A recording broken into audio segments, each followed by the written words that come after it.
네, 오늘은 지금 이 자리에서라는 제목으로 잠시 말씀을 보도록 하겠습니다. 오늘 우리가 읽은 여호수아서는 여호수아라는 인물이 주인공으로 등장을 합니다. 여호수아는 원래 이름이 호세아입니다. 모세가 그 이름을 바꿔준 것이죠. 여호수아의 이름의 뜻을 좀 보게 되면 그가 저들의 죄를 대속하여 준다, 이런 의미를 갖고 있습니다. 신약에 와서 헬라식으로 이 여호수아의 이름을 보게 되면 예수아라고 이렇게 발음이 됩니다. 우리가 잘 알고 있는 예수라는 이름과 같습니다. 의미도 같죠.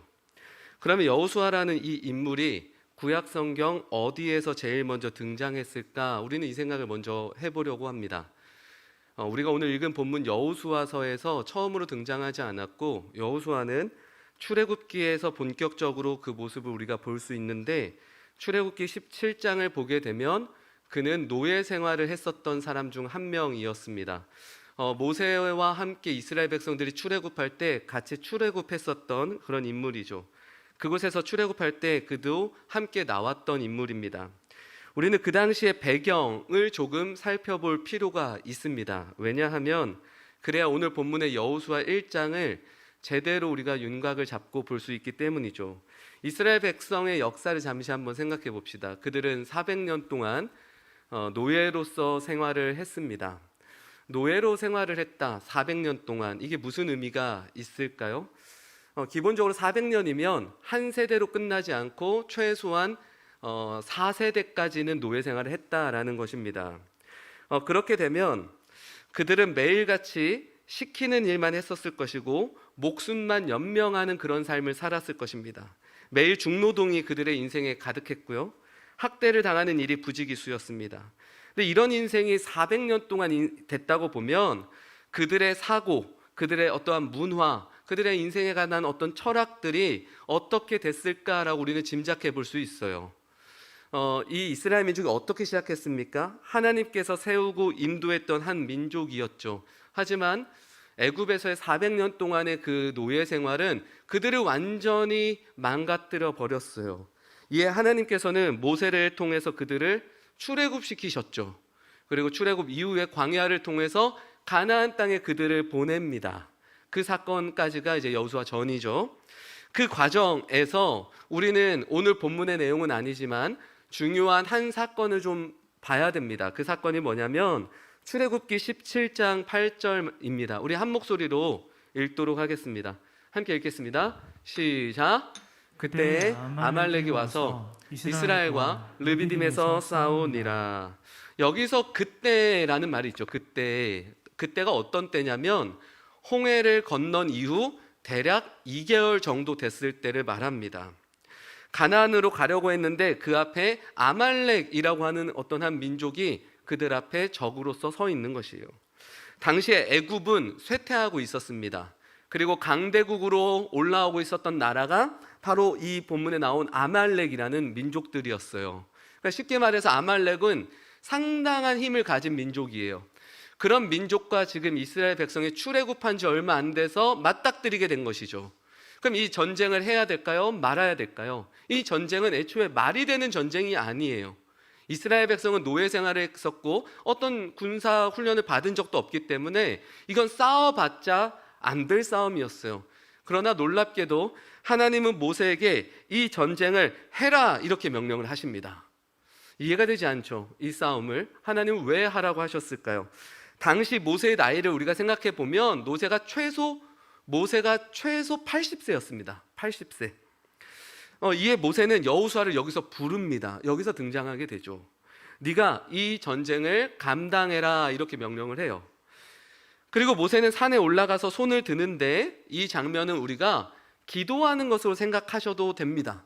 성경에는 기도한다 이렇게 구체적으로 말하진 않았지만 손을 드는 그 모습은 기도하는 모습을 우리가 상징적으로 바라볼 수 있죠.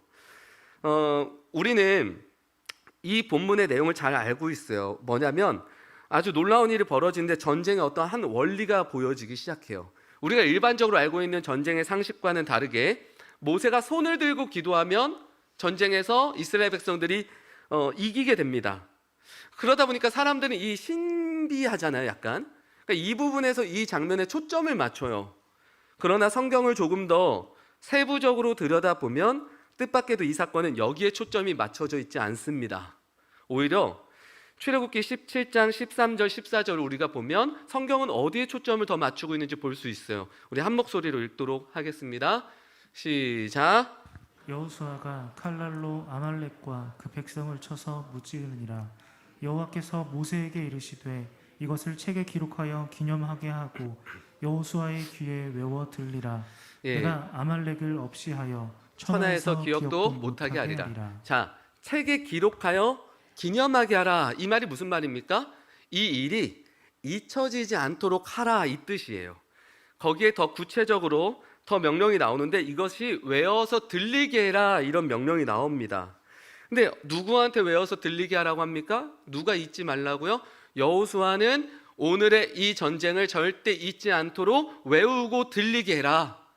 앞으로 여호수아에서 펼쳐질 전쟁의 어떠한 윤곽들을 잡게 해주는 그런 사건 중 하나가 바로 이 사건이에요. 여호수아는 가나안 땅 들어가기 전에 이런 일이 먼저 있었습니다. 그럼 도대체 이 전쟁은 어떤 의미를 가진 전쟁일까요? 우리가 출애굽기 17장 16절을 한 번 더 보도록 하겠습니다. 출애굽기 17장 16절 함께 읽겠습니다. 시작. 이르되 여호와께서 맹세하시기를 여호와가 아말렉과 더불어 대대로 싸우리라 하셨다 하였더라. 자, 이 말씀을 보게 되면 전쟁이 끝났지만 아직 끝나지 않은 것이죠. 끝났지만 끝나지 않았습니다. 앞으로 전쟁이 계속 있을 거라는 것을 이미 성경은 우리에게 보여주고 있습니다. 이스라엘과 아말렉의 전쟁의 의미를 우리는 조금 더 이해하기 위해서는 우리는 이 아말렉이라고 하는 민족에 대해서 조금 더 살펴봐야 돼요. 창세기 36장을 우리가 보게 되면 거기에서 아말렉이라고 하는 이 민족은 에서의 손자로 나오게 됩니다. 그렇다면 에서는 누구입니까? 우리 잘 알죠, 에서. 야곱의 형이죠. 에서라는 인생을 딱 생각해 보면 가장 먼저 드는 사건이 하나 있을 거예요. 바로 팥죽 사건입니다. 자신의 장자권을 팔고 팥죽을 먹게 되죠. 이게 무슨 의미일까요? 당시에 장자의 명분을 통해서 그리스도가 오신다고 했는데 이 에서는 한 끼 배를 채우기 위해 하나님의 역사와 계획을 저버린 것, 바로 그게 장자권으로 팥죽을 바꾼 사건이라고 볼 수 있어요. 결코 가벼운 사건이 아니죠. 성경에서 이런 에서의 모습을 보면서 장자의 명분을 가볍게 여겼더라, 이렇게 표현하고 있는데 이 본문을 그대로 직역해서 보게 되면 이렇게 표현이 되어져 있어요. 그가 영혼을 망치는 자리에 두었다. 자신의 영혼을 망치는 자리에 두었다라고 해석할 수 있어요. 그러니까 엄청 무거운 사건이 지금 일어난 것입니다. 그런데 이런 에서의 후손이 바로 누굽니까? 아말렉이에요. 이런 에서의 후손이 아말렉입니다. 즉 아말렉이라고 하는 민족을 좀 정리해 보자면 하나님이 세우고자 하는 가치와 문화와 철학, 이 모든 부분에서 역행하는 사람들이에요. 하나님과 반대의 길을 걷고자 하는 사람들이 바로 이 아말렉 민족들이죠. 그러니까 지금 이 전쟁이 어떤 의미가 있습니까? 이건 눈에 보이는 그런 싸움을 넘어서서 영적인 싸움이에요. 하나님을 붙들고 살아가기로 작정한 이스라엘과 그러자마자 그들 눈앞에 하나님 없는 아주 강대국이 나타났을 때 너희들은 과연 하나님만 바라볼 수 있겠느냐라고 하는 아주 큰 메시지가 담겨져 있는 사건 중 하나입니다. 우리가 이 모든 것을 좀 다 종합을 해보면 출애굽 이후에 우리의 인생은 끝이 아니라는 걸 알 수 있어요. 우리 이제 출애굽했으니까 끝났다가 아닌 것이죠. 출애굽 이후에 그때부터 우리는 하나님을 대적하는 것과 전쟁이 시작됩니다. 우리 인생에 싸움이 있다라는 것이에요. 우리 시대로 한번 생각을 해볼까요? 우리가 예수님을 믿자마자 사업이 잘 되고 성적이 팍팍 오르고 승진이 되고 병이 치유되는 그런 것이 아니라는 거예요. 우리가 예수님을 믿고 하나님의 자녀가 되자마자 우리 인생에는 무엇이 오게 됩니까? 전쟁이 시작된다라는 거예요. 싸움이 시작된다라는 거예요. 우리 인생에는 세상의 가치와 세상의 사고, 세상의 문화, 심지어 그동안 이기적으로 살았던 자기중심적이었던 그 모든 것들에 대해서 갈등이 일어나기 시작하는 것이 바로 하나님의 자녀로 우리가 살아가기 시작할 때 일어나는 일들입니다. 이런 전쟁이 우리 인생에 있다라는 거예요. 성경은 우리 인생에 이런 전쟁이 있다라는 거예요. 그리고 그 전쟁 앞에서 도망치지 말고 그 전쟁에 들어가라, 이렇게 성경은 말하고 있죠.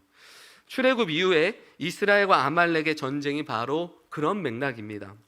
아말렉과의 전쟁에 서 있는 그 사람이 누구였습니까? 바로 거기에 여호수아가 있었어요. 그 전쟁은 아말렉과 이스라엘의 전쟁으로 보이지만 실상은 하나님과 아말렉의 전쟁이었어요. 그 경험이 여호수아에게는 있었습니다. 이스라엘의 역할은 무엇입니까? 그저 하나님만 바라보는 것이었죠. 그렇게 오늘 본문 말씀 우리가 2절을 이제 한번 보도록 하겠습니다. 오늘 본문 말씀 2절입니다. 우리 한 목소리로 읽겠습니다. 시작.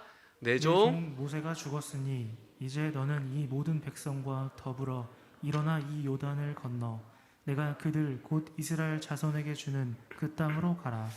네, 이 말씀에서 너는 이제 이 요단을 건너 그 땅으로 가라라는 명령이 있는데, 여기서 그 땅을 가라라는 의미는 이제 들어가 가지고 전쟁을 할 준비를 하고 거기에 있는 모든 민족과 성읍들을 다 파괴해라, 그 싸움을 해라, 이 뜻으로 받아들여서는 안 됩니다. 지금까지 이스라엘 백성들이 이끌고 있었던 그 맥락들을 보게 되면 여기에서 그런 땅은 어떤 우리가 육신적으로 이해하는 그런 땅, 그런 전쟁이 아닙니다. 그 땅으로 가라는 것은 이제 그곳에서 하나님의 주권 아래 있는 삶으로 들어가라, 이것입니다. 거기에 들어가서 이젠 하나님 주권으로 너희들이 살아봐 라고 하는 게 바로 그 땅으로 가라고 했던 것이에요. 그 땅에 들어갈 때부터 이미 열심히 해서 그 땅을 내가 다 정복해버릴 거야, 이런 의미로 가라고 한 게 아니에요. 그곳에서 너는 하나님을 붙들고 하나님의 주권 아래 있는 삶을 이제 본격적으로 살아봐 라고 이야기를 한 것이죠. 가나안에서 하나님의 통치권을 회복하고 믿음으로 살아보기 위해 그들에게 들어가라고 명령한 것입니다. 출애굽했으니 이제 본격적인 무대로 들어가라고 하는 것, 그게 바로 가나안이죠. 가나안은 편히 쉬러 가는 곳이 아닙니다. 광야에서 만난 하나님을 이제 하나님이 아닌 다른 것으로 가득 채워져 있는 그곳에서도 이젠 실전으로 한번 살아봐라 라고 명령한 것이 바로 가나안이에요. 성경은 가나안 땅을 젖과 꿀이 흐르는 땅으로 묘사하고 있는데, 실제로 가나안 땅을 보면 거기에는 젖과 꿀이 흐르지 않습니다. 거기는 오히려 자갈이 많고요, 땅이 비옥하지 않습니다. 근데 왜 성경은 젖과 꿀이 흐르는 땅이라고 묘사를 했을까요? 오히려 젖과 꿀이 흐르는 땅이라고 한다면 이집트에 있었어야 됐어요. 이집트가 얼마나 좋은 땅입니까? 거기는 심으면 나요. 하나를 심으면 10개가 날 정도로 땅이 비옥하고 모든 조건이 잘 맞춰져 있는 곳이 이집트입니다. 그래서 젖과 꿀이 흐르는 땅이라고 해서 가나안 땅에 들어가면 이집트를 봤던 그들의 눈에는 그 땅이 좋아 보일까요? 좋아 보이지 않죠. 근데 하나님은 왜 그 땅을 젖과 꿀이 흐르는 땅이라고 했을까요? 우리가 그곳에서 순종의 길을 걷게 되고 믿음으로 살아가게 된다면 그 순간 그곳이 하나님의 나라가 되죠. 그럼 하나님의 나라가 된 그 땅이야말로 가장 젖과 꿀이 흐르는 땅이 되는 것이에요. 그러니까 정말로 어떤 상황이나 어떤 여러 가지들 때문에 젖과 꿀이 흐르는 게 아니라 그곳에서 하나님의 주권이 회복되고 하나님 나라를 살아가고 있다면 그 땅이 때로는 자갈이 많고 뭐가 많아도 그 땅이 오히려 젖과 꿀이 흐르는 땅이다라고 성경은 말하고 있는 것입니다. 이제 가나안 땅에서 믿음과 순종으로 그들은 살아가야 됐어요. 근데 그 대업을 맡은 인물이 누굽니까? 오늘 본문에 나와 있는 여호수아입니다. 이런 맥락 속에서 여기까지 온 거예요. 그리고 이제 이 대업을 여호수아는 감당을 해야 됐었죠. 그런데 오늘 본문 6절에서 9절까지를 보게 되면 같은 단어가 계속해서 반복되고 있습니다. 어떤 단어들이 반복되고 있습니까? 놀라지 마라, 두려워 마라, 담대해라, 내가 너와 함께한다, 내가 너를 버리지 않는다. 이런 표현들은 무엇을 이야기하고 있는 걸까요? 지금 여호수아는 아주 큰 두려움에 휩싸여 있다라는 것을 우리는 간접적으로 알 수가 있어요. 그러면 여호수아가 두려워했던 것은 무엇일까? 우린 이 생각을 해봐야 됩니다. 그는 뭐가 두려웠을까요? 우리 1절을 한번 보게 되면 오늘 본문 말씀 1절이죠. 이렇게 시작을 해요. 여호와의 종 모세가 죽은 후에라고 말을 합니다. 결국은 자신이 모세의 뒤를 이어야 했는데 그 부담과 두려움이 있는 것이죠. 모세가 어떤 인물입니까? 평범한 인물은 아니잖아요. 하나님 앞에 이스라엘 백성을 이끌고 다니면서 얼마나 놀라운 역사들을 써냈습니까? 출애굽 때부터 옆에서 모세를 지켜봤던 여호수아입니다. 그 여호수아가 이제 그 모세의 역할을 대신해야 된다? 얼마나 두렵겠습니까? 뭐가 두려울까요? 자신에게는 그만한 능력이 없다라는 거예요. 모세와 같은 능력이 없다라는 거예요. 현대인들의 가장 큰 두려움 중 하나가 바로 이것이죠. 능력 없음에 대한 두려움이 매일 우리 앞에 펼쳐집니다. 우리가 이 땅을 살면 매일 내 능력 없음을 보게 돼요. 우린 매일 두렵죠. 내가 더 능력이 있었어야 됐는데, 내가 더 능력이 있어야 이렇게 할 수 있는데, 매일 우리는 그 생각을 합니다. 지금 여호수아는 내가 일을 할 수 있는 능력이 50밖에 안 되는데 1000 정도의 일을 나한테 맡겼으니까 얼마나 두렵겠습니까? 두 번째 두려움은 이거예요. 가나안 민족에 대한 두려움이 있습니다. 우린 가나안에 대해서 잠시 좀 소개를 해드릴 텐데요. 그곳은 한 민족이 살고 있는 땅이 아니에요. 가나안이라고 하는 땅은 정말 많은 민족들이 살고 있는 땅이고요. 그 땅은 이미 자기들만의 어떤 시스템이 만들어져 있습니다. 어떤 시스템이요? 전쟁 시스템이 만들어져 있어요. 성벽이라는 문화가 있어요.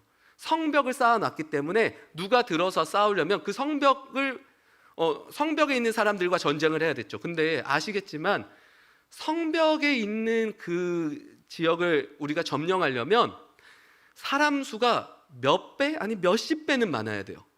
위에서 화살 계속 쏠 거 아니에요. 그럼 죽어나가는 속도보다 사람이 올라가는 속도가 더 빨라야 돼요. 그럼 너무 많은 사람들이 필요하겠죠. 그러니까 가나안이라고 하는 그곳에 들어가서 점령을 하려면 이런 일들을 해야 되는데 여호수아가 얼마나 무섭고 떨리겠습니까? 심지어 잘 생각해 보세요. 내가 한 성을 무너뜨렸다고 쳐볼게요. 이스라엘 백성이. 근데 이스라엘 백성은 한 성을 정복하고 끝나는 게 아니라 가나안에 있는 모든 민족들을 다 진멸해야 됐어요. 이걸 헤렘이라고 그래요. 하나님의 심판. 그거를 그들이 해야 됐는데 한 성읍을 만약 무너뜨렸다고 해봅시다. 근데 피해가 어떻습니까? 막심하겠죠. 피해가 너무 크겠죠. 그러면 그 다음 전투를 할 수 있을까요? 아니요. 그 다음 전투할 그런 기력이 없어요. 근데 그렇게 끝나면 또 상관은 없지만 이게 어떠냐면 이 성을 내가 무너뜨렸어요. 그럼 우리가 지금 피해가 너무 심해서 힘들잖아요. 그럼 옆에서 공격해 들어옵니다. 왜냐하면 이제 저 여리고가 무너졌대. 그럼 여리고 들어온 저 나라는 지금 상태가 되게 별로겠구나. 싸워서 다 지쳤으니까. 그럼 바로 다른 곳들이 들어와서 침략을 하겠죠. 그러니까 가나안이라고 하는 곳은요, 서로 이런 외교적인 것들이 끈끈하게 연결돼 있어요. 왜냐하면 둘이 싸워서 이겨도 이긴 게 아니거든요. 이기면 다른 민족이 와서 칠 게 뻔하니까. 그런 시스템으로 가득해 있는 가나안 땅에 들어가서 이겨야 된다고요? 이거 어떻게 이깁니까? 하지만 우리는 오늘 이 본문 뒤의 이야기를 알고 있어요. 첫 전투가 어디 전투였었죠? 여리고성 전투였습니다. 그러니까 하나님은 여리고성 전투를 싸우게 시키지 않아요. 하나님의 방식으로 그 여리고성을 무너뜨리죠. 아무도 죽지 않고요. 놀라운 사건이 일어나죠. 하나님 왜 그렇게 하셨을까요? 그 가나안 시스템, 거기서는 누구도 승리할 수 없어요. 그 시스템에 맞춰서 싸워서는요. 하나님 방식대로 일하시죠. 너희들은 싸우지 마. 대신 내가 시키는 대로 나를 바라보고 너희들은 이 전쟁을 임해. 물론 이 여리고성 이야기가 오늘 우리의 이야기는 아니기 때문에 이 정도만 우리가 잠깐 생각을 해보면 좋을 것 같습니다. 어찌됐든 이런 가나안 땅을 정복해야 된다고 하니까 이 여호수아는 얼마나 두려움이 많겠습니까? 마지막 그가 느꼈던 세 번째 두려움은 무엇일까요? 백성들에 대한 신뢰입니다. 출애굽 이후부터 이스라엘 백성들의 상태를 보면 어떻습니까? 매일 불평이었죠. 모세에게 매일 불평을 했어요. 근데 모세에 대한 불평은 곧 하나님에 대한 불평과 같습니다. 그들은 매일 원망했어요. 얼마나 답답하고 힘들었으면 모세가 10계명 돌판을 부셨겠습니까? 그걸 다 지켜봤던 사람이 여호수아예요. 그런 백성들을 데리고 가서 전쟁을 해야 된다? 말도 안 되죠. 내가 능력도 없고 가나안은 어마어마한데 거기에 내가 붙들고 가야 될 이런 백성들의 상태를 보면 어느 것 하나도 답이 없는 거예요. 그러니까 여호수아는 지금 얼마나 무섭고 떨리고 두렵겠습니까? 그런데 하나님은 그의 두려움에 대해서 이제 어떻게 말씀하시죠? 여기가 핵심이죠. 그에게 너 두려워하지 말고 담대해라. 내가 너와 함께 할 거야. 하나님 이렇게 말씀하시는데 이건 단순한 위로가 아니에요. 그냥 위로해놓고, 저는 군대 때 그 군종병이었습니다. 저는 정작 보안병이었어요 원래. 저는 항상 군대 책이 들어오면 도장 찍는 거 2년 동안 하면 되는 역할이었어요. 저는 보안병이었거든요. 근데 어느 날 이제 군종병으로 저는 이제 이렇게 발탁이 됐죠. 제가 되고 싶어서. 그랬는데 군종병 역할을 배우게 되는데 뭐가 있냐면 전쟁 나면 저는 가서 싸울 수 있어요 막 기도해 주는 거래요. 이 사람들 전쟁으로 막 나갈 수 있게 그들의 정신을 무장하는 역할을 한다고 합니다. 제가 욕을 엄청 먹었거든요. 저는 정작 안 싸우고 사람들 기도해주고 그냥 마음을 위로시켜주고 나가서 싸워라 이렇게 시키고 너는 다 뒤로 도망가 있고, 저는 진짜 이 역할이 되게 이 역할이 맞나 싶기도 했는데 하나님이 지금 여호수아를 위로해 주시는 그 장면이요 이런 장면이 아니라는 거예요. 그냥 너희들 마음을 내가 위로해주고 그냥 마음을 굳건하게 해주고 가서 싸워 이렇게 하는 게 아니라 분명한 이유가 있었어요. 근거가 있었어요. 그 근거가 뭔지 우리는 3절 말씀을 통해서 보도록 하겠습니다. 오늘 말씀 3절입니다. 우리 한 목소리로 읽겠습니다. 시작. 내가 모세에게 말한 바와 같이 너희 발바닥으로 밟는 곳은 모두 내가 너희에게 주었노니. 자, 여기에서 밟는 곳이라는 표현이 나와요. 우리는 이 시제들을 좀 잠깐 볼 텐데요. 한번 생각해 봅시다. 밟는 곳이라는 건 지금 밟았다는 말입니까? 아직 안 밟았다라는 말입니까? 아직 안 밟았다라는 뜻이에요. 근데 뒤에 맨 마지막에 이제 동사가 어떻게 끝나냐면 주었다로 끝나요. 주었다. 주었다라는 거는 과거죠. 아직 밟지도 않은 땅을 어떻게 줍니까? 이게 시제상으로는 말이 안 돼요. 그럼 성경은 이런 오류를 범한 걸까요? 그렇진 않아요. 이 시제상 맞진 않지만 의미상은 맞을 수가 있어요. 어떤 의미냐면 아직 밟지는 않았는데 하나님은 이미 그 땅을 줬다라는 의미예요. 여기엔 정말 큰 비밀이 있어요. 가나안 땅은 칼과 활로 전쟁을 해서 얻는 그런 땅이 아닙니다. 이미 그 땅은 하나님이 줬대요. 준 땅인데 뭘 가서 막 활 쏘고 막 칼하고 막 이렇게 싸웁니까? 아까도 말씀드렸지만 대표적인 사건이 여리고성이에요. 여리고성 전투는요 앞으로 있을 모든 전쟁에 대한 큰 메시지를 담고 있는 전투였어요. 근데 그들은 그 다음 전투에서 실패하죠. 아이성 전투에서 잘못했죠. 그들이 방식을 잘못 골랐어요. 이 전투는 가나안 땅에서 첫 전투였는데 아까도 말씀드렸고 거기 메시지가 있었어요. 그들이 하는 전쟁이 아니에요. 그들이 뭔가 해서 얻어야 될 게 아니에요. 이미 주셨다라고 하나님 이야기를 합니다. 이것은 출애굽 이후에 아말렉과의 첫 전쟁과도 같아요. 그 전쟁 누가 이기게 해주셨죠? 하나님 이기게 해주신 거죠.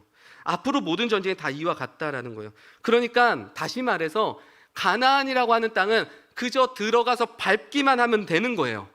그 땅은 내가 너한테 이미 줬으니까. 그런데 여호수아는 왜 두려워하고 있습니까? 여기가 핵심입니다. 여호수아는 정확하게 싸움의 대상을 잘못 파악했어요.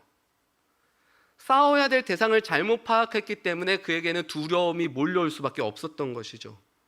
그가 이미 준 땅, 거기에 싸움의 대상을 거기에 놓은 거예요. 그러니까 얼마나 두렵습니까? 근데 거긴 싸움의 대상이 아니라고요. 이미 하나님께서 주셨잖아요. 왜 그거 갖고 자기가 싸울 생각을 합니까? 그러니까 두려움이 가득해지죠. 하나님은 내가 너한테 이미 이 땅을 다 줬기 때문에 그런 의미에서 너는 앞으로 강하고 담대한 마음으로 가라 이 뜻이에요. 이 강하고 담대하라는 게 넌 더 강해질 거야, 너는 더 능력이 많아질 거야 이런 의미가 아닙니다. 이건 내가 이미 다 했으니까 너는 나를 바라보고 이제 그냥 마음을 굳건히 먹고 그 땅에 들어가 이 뜻이에요. 네가 싸워야 할 것은 그런 모세와의 너의 비교, 너의 능력 없음, 가나안 민족이 어떻고 저렇고 아니면 백성들이 어떻고 저렇고 그게 네가 싸워야 될 대상이 아니야. 그건 내가 할 거야 라고 하나님 말씀하시는 거죠. 정확한 근거가 있죠. 지금 내가 할 거야. 내가. 그러니까 너는 강하고 담대하게 들어가. 그냥 하시는 말씀이 아니에요. 하나님이 하신다는 거죠. 그러면 이제 여호수아는 무엇을 해야 됩니까? 자기가 모든 것을 쥐고 있었던 그 싸움에서 내려와야죠. 자기가 싸울 게 아니거든요. 그러면 그 자리에서 다 내려오면 이제 여호수아가 해야 되는 건 딱 하나밖에 안 남습니다. 여호수아는 가나안 땅, 자기 자신의 능력, 어떠한 것들을 바라보는 것보다 무엇을 해야 됩니까? 하나님만 바라보는 걸 해야 됐어요. 하나님께만 집중하는 것, 그게 그가 해야 될 싸움이고 그가 해야 될 일의 전부입니다. 이게 가장 중요한 게 된 거예요. 그래서 그는 이젠 여지까지 두려워했던 그 모든 것보다 하나님을 경외하는 게 가장 큰 게 되는 것이죠. 하나님의 뜻 가운데 자신과 이스라엘 백성이 온전히 세워질 것에만 집중해야 됩니다. 그게 진짜 싸움의 대상이에요. 우리는 싸움의 대상을 바꾸지 않은 채 두려움이 없어지길 매일매일 구하지만 우리 싸움의 대상이 바뀌지 않으면요, 그 두려움은 평생 우리 안에 있게 될 것입니다. 그리고 그 두려움은 우리를 매일 노예처럼 끌고 다닐 것이에요. 두려움 없애달라고요? 그럼 싸움의 대상을 바꾸십시오. 매일 생존의 문제가 우리 안에 싸움이 될 수 있죠. 근데 매일 그게 우리 싸움의 메인이라고 해보십시오. 우린 매일매일 두려울 거예요. 우리 7절 함께 읽도록 하겠습니다. 7절, 오늘 본문 말씀 7절입니다. 함께 읽겠습니다. 시작. 오직 강하고 극히 담대하여 나의 종 모세가 내게 명령한 그 율법을 다 지켜 행하고 우로나 좌로나 치우치지 말라. 그리하면 어디로 가든지 형통하리니. 자, 7절을 보게 되면 여호수아가 이제 진짜 해야 될 일이 더 구체적으로 나와 있어요. 그것은 내게 명령한 그 율법을 다 지켜 행하고 이렇게 나오죠. 하나님께서는 야, 그 땅은 이제 내가 다 줄 거야. 내가 다 할 거야. 그러니까 너는 지금부터 나에게 집중해. 나를 붙들고 나의 백성, 나의 자녀로 살아내는 것에 너는 온 힘을 다해라. 이것을 하나님께서 말씀하세요. 그러면서 뭐라고 나오냐면 우로나 좌로나 치우치지 말라고 합니다. 이거 어떻게 해석해 볼 수 있을까요? 이 우로나 좌로나에서 한쪽은요, 내가 주인 된 것을 말해요. 그러니까 내가 주인 되지 말라는 것이에요. 두 번째는 하나님이 주인 되었다라고 말하면서 그냥 가만히 있는 삶. 하나님이 내 인생의 주인입니다 라고 말하고 하나님 알아서 하시겠지라고 하는 이런 이상한 낙관론에 빠져서도 안 됩니다.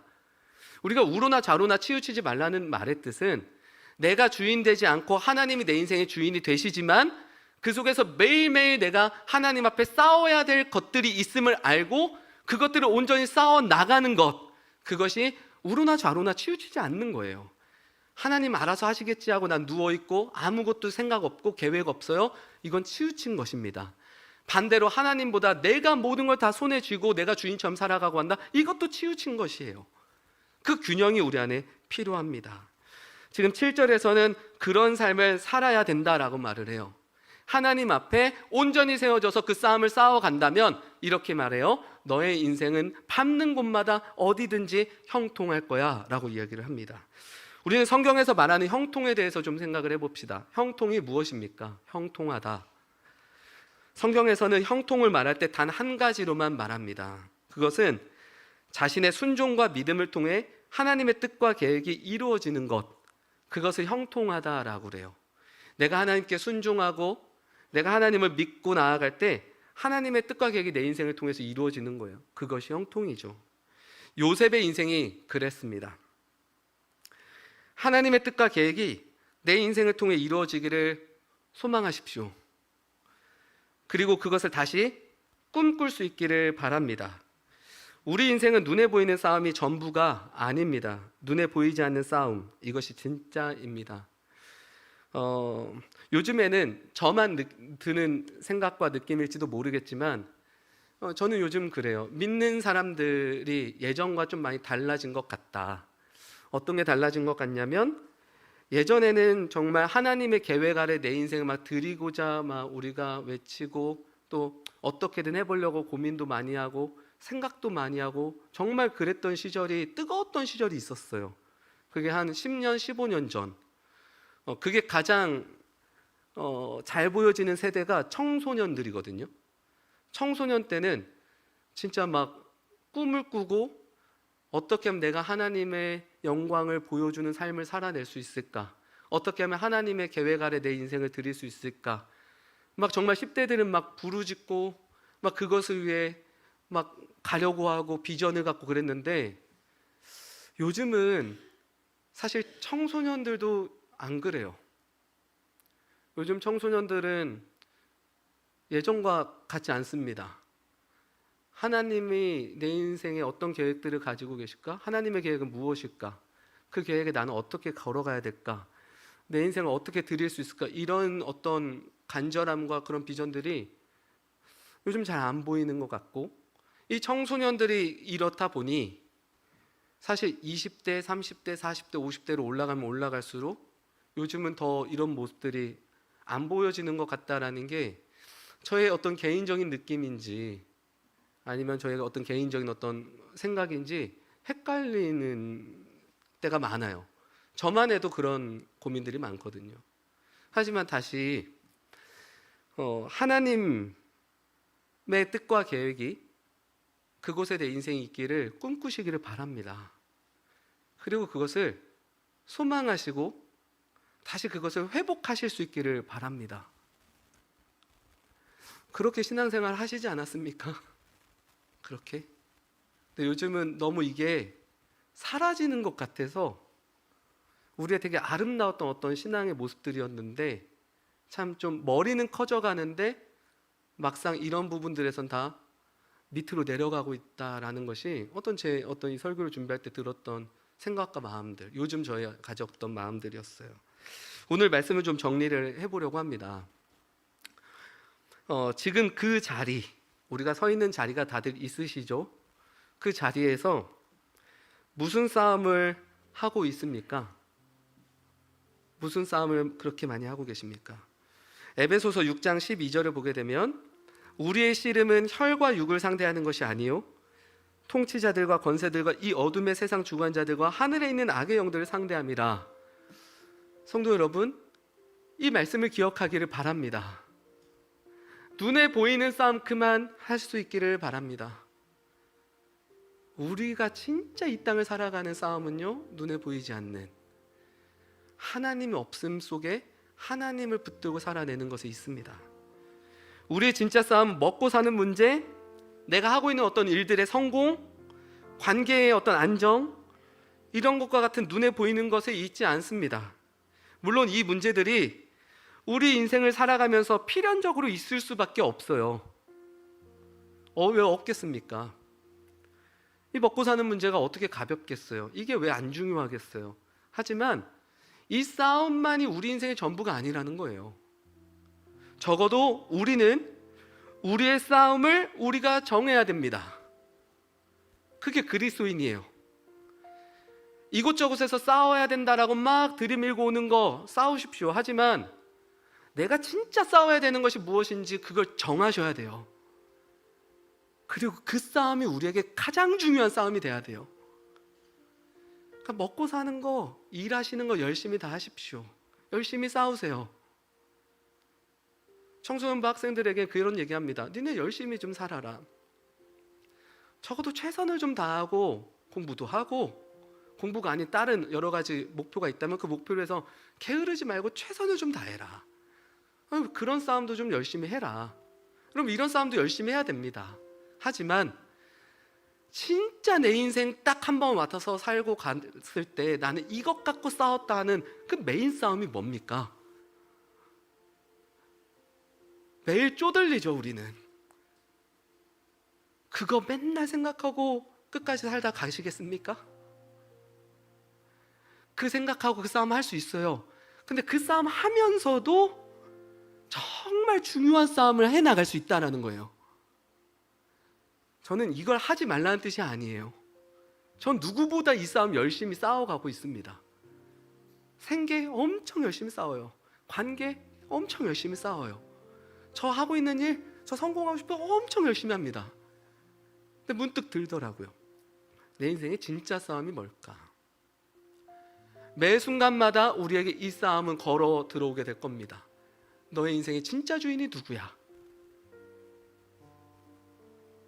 그 싸움이 무엇입니까? 이제는 죽음의 권세 아래 살아가는 그런 자가 아니라 그리스도 안에서 인생을 살아가는 그 싸움을 싸우실 수 있기를 바랍니다. 영원하지 않은 것을 내려놓고 영원한 하나님 나를 아는 자로 산다, 이 말과 같은 의미죠. 요즘 어떤 두려움이 우리의 마음과 생각을 지배하고 있습니까? 그렇다면 그 두려움은 어디에 뿌리를 두고 있는지 보셔야 됩니다. 그리고 그 두려움은 우리가 싸워야 될 대상을 바꾸지 않는다면 평생 우리를 쫓아 우리를 노예처럼 끌고 다닐 것입니다. 매일 그 두려움을 해결하고 싶으시죠? 그러면 그 싸움에서 아예 나오시길 바랍니다. 그 싸움 하나님이 하세요. 우리가 해야 될 일은 단 한 가지입니다. 하나님만 바라보는 것이에요. 하나님만 붙드는 것입니다. 내가 주인된 삶에서 내려와 하나님이 주인된 삶을 살아가실 수 있기를 바랍니다. 더불어 우리의 순종과 충성을 통해 하나님이 그분의 계획을 우리의 인생과 우리의 가정과 우리의 자녀와 우리의 직장과 우리의 모든 곳에서 이루어 가실 것들을 기대하고 소망하며 꿈꾸며 다시 회복될 수 있기를 이 시간에 축복합니다. 우리 함께 찬양하도록 하겠습니다.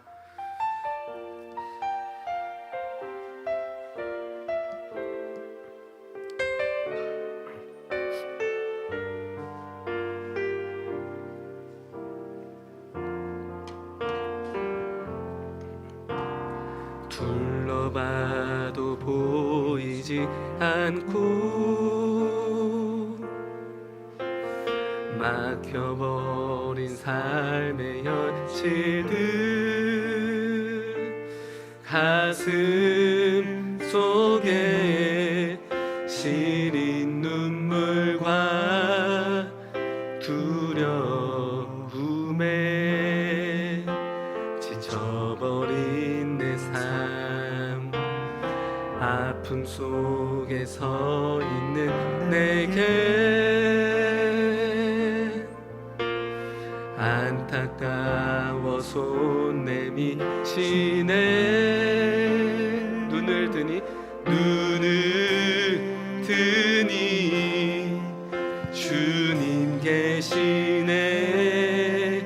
나를 안고 그의 길로 날 인도하시네.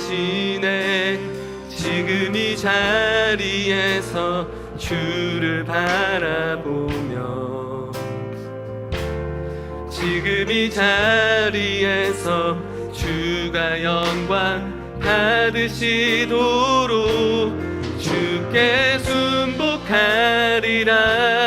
주께 나가리라. 지금 이 자리에서 우리 처음부터 한 번 더 고백하겠습니다. 둘러봐도 보이지 않고, 둘러봐도 보이지 않고 막혀버린 삶의 현실들, 가슴 속에 시린 눈물과 두려움에 지쳐버린 내 삶, 아픔 속에 서 있는 내게 안타까워 손 내미시네. 눈을 들어 주님을 함께 바라봅시다.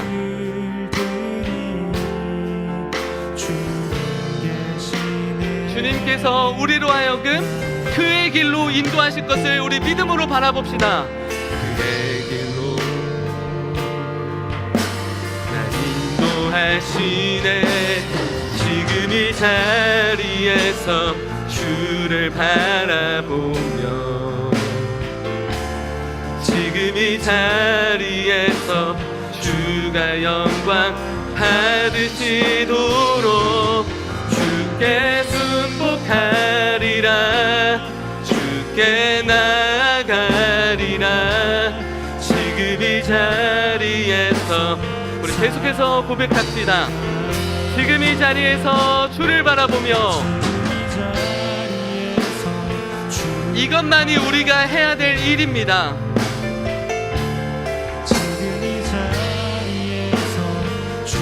우리 그런 인생과 우리의 삶을 회복합시다. 주께 순복하리라. 바로 우리의 인생은 이러라고 준 것입니다. 우리 한 번 더 고백합시다. 지금 이 자리에서 주를 바라보며,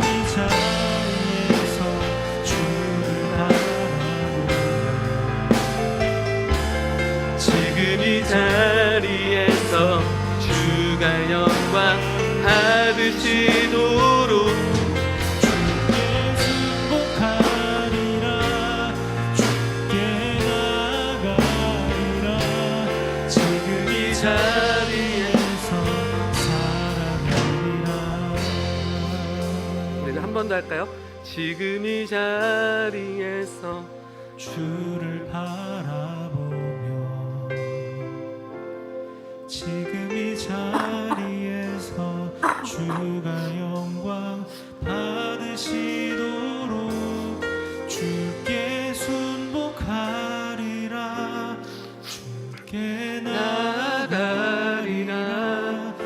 지금 이 자리에 우리 한 번 더 그동안 우리가 잊고 있었던 수많은 것들이 있었다면 다시 한번 고백하며 나아갑시다. 지금 이 자리에서 주를 바라보며 아멘.